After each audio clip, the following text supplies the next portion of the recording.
Salut à tous les amis. Donc aujourd'hui je vais vous parler de la Freebox Delta et la fin du sponsoring avec Devialet. Alors c'est vrai que qu'est-ce que c'était déjà l'offre Freebox Player Devialet? C'était une offre haut de gamme avec assistance vocale. Netflix intégré, Amazon Prime, bon, il y avait beaucoup de choses intégrées dans cette offre.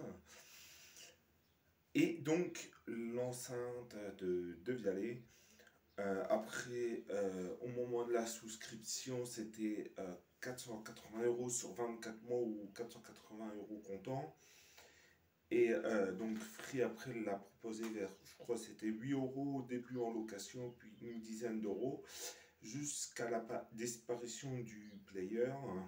Alors, ce qu'il faut savoir, j'ai appelé Free, apparemment ça serait un rupture de stock. Bon, ça on verra. Du coup, la question, est-ce que la Freebox Delta vaut-il toujours son coup?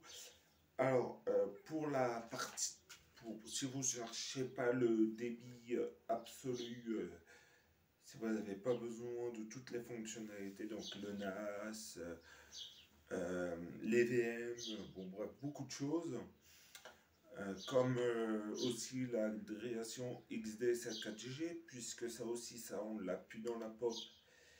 Ça, c'est pas été intégré dans la pop, mais voilà quoi. Hein. Une raison, encore une raison de prendre l'abonnement Delta. Si jamais aussi vous êtes abonné déjà à la Delta, ça ne vaut pas le coup de migrer vers la pop. Voilà, donc si c'est par contre votre but, c'est d'avoir un max de débit, je vous conseille la Freebox Delta, comme j'ai dit, hein, pour les fonctionnalités avancées. Pour le Wi-Fi 6, eux aussi, hein, parce que la Freebox Delta ne fait que le Wi-Fi 6. Voilà, voilà. La Freebox Pop, elle a un bon débit, elle a un bon Wi-Fi, elle a des répéteurs Wi-Fi, bref, c'est une bonne offre, la Freebox Pop. Mais en moins, bah oui, hein, ça coûte de l'argent à Free sur le player de Vialet. Et donc, c'est pour ça qu'ils l'intègrent plus. Donc, ils ont recompensé le truc en mettant une Apple TV qu'on achète au Hulu, je crois il y a les deux. Et donc voilà. Donc mon avis sur ça, alors là ça va être un avis un peu plus poussé. Euh, Attendez, je vais juste vous faire un pause. Donc oui, je sais pas où j'en étais. Oui, mon avis sur la Freebox Pop, tout ça. Donc oui, la Delta, comme je vous ai dit, si vous voulez du débit, des fonctionnalités avancées, comme le NAS, les VM via le Freebox OS, si vous voulez aussi le 10 gigabits, la 4G, XS à 4G, le Wi-Fi 6E,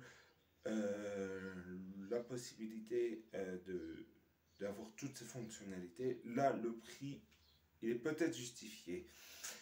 Mais au moins, Free n'aurait pas baissé le prix de son abonnement de quelques euros pour justement attirer des gens, puisque le problème, les gens ils vont se migrer beaucoup plus vers la Freebox Pop. Donc la Delta qui a déjà eu à ses débuts des moments difficiles, quand ils ont mis le player Pop, bah, la Freebox Delta se développait. Et donc, je pense que la stratégie de Free, c'est que le player s'est pas vendu beaucoup. Donc, l'arrêter, c'est plus rentable pour eux. Mais mon avis, la Freebox Delta ne vaut plus le coup d'être pris. Ça, c'est clair et net. La Freebox Delta ne vaut plus le coup. À part, comme je vous ai dit, les raison précédente. Mais pour des personnes qui n'ont pas besoin de tout ça, la fréquence delta, elle est inutile. Alors, n'hésite pas à partager ton avis dans les commentaires. Voilà. Allez, au revoir, à la prochaine.